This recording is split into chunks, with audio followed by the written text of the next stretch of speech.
ମା ତାରିଣୀ ଦେବୀଙ୍କ ସପ୍ତମ ବାର୍ଷିକ ଜନ୍ମୋତ୍ସବର ପୂର୍ଣ୍ଣାହୁତି ଅନୁଷ୍ଠିତ। ଢେଙ୍କାନାଳ ସହର ଶାସନ ଛକଠାରେ ମା ତାରିଣୀ ଦେବୀଙ୍କର ସପ୍ତମ ବାର୍ଷିକ ଉତ୍ସବର ପୂର୍ଣ୍ଣାହୁତି ଅନୁଷ୍ଠିତ ହୋଇଯାଇଛି।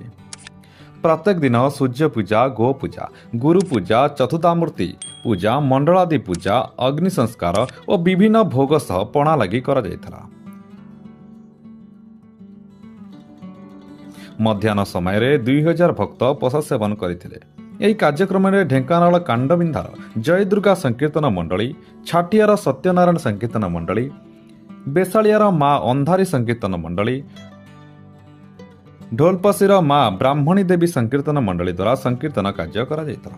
ମନ୍ଦିର ପୂଜକ ବାବୁଲି ଭାଇନା, ଯଜ୍ଞ ପୂଜକ କବି ରୁଦ୍ରନାରାୟଣ ସବିଶତପତି, କର୍ତ୍ତା ସତ୍ୟାନନ୍ଦ ବେହେରା, କର୍ତ୍ତୀ ସୁଲୋଚନା ବେହେରା ସମସ୍ତ ପୂଜାକୁ ସମ୍ପନ୍ନ କରିଥିଲେ। ସଭାପତି ଶରତ ବେହେରା, ସମ୍ପାଦକ ନକୁଳ ବେହେରା, କୋଷାଧ୍ୟକ୍ଷ ଲକ୍ଷ୍ମୀ ବେହେରାଙ୍କ ସହିତ କର୍ମକର୍ତ୍ତା ଶରତ ମହାନ୍ତି, ଦିଲୁ ବେହେରା, ଲକ୍ଷ୍ମୀକାନ୍ତ ମେହେର, ପବିତ୍ର ବେହେରା, ସମୀର ବେହେରା, ଟିକି ସାହୁ, ଅମରେନ୍ଦ୍ର ସାହୁ, ଟୁନା ବେହେରା, କାଳିଆ ବେହେରା, ରଞ୍ଜିତ ନାୟକ ପ୍ରମୁଖ ସମେତ ଶାସନ ଛକର ଭକ୍ତମାନେ ସହଯୋଗ କରିଥିଲେ। ଢେଙ୍କାନାଳ ଶୁଭମ ପାଣିକ ରିପୋର୍ଟ, RM ନ୍ୟୁଜ୍ 8।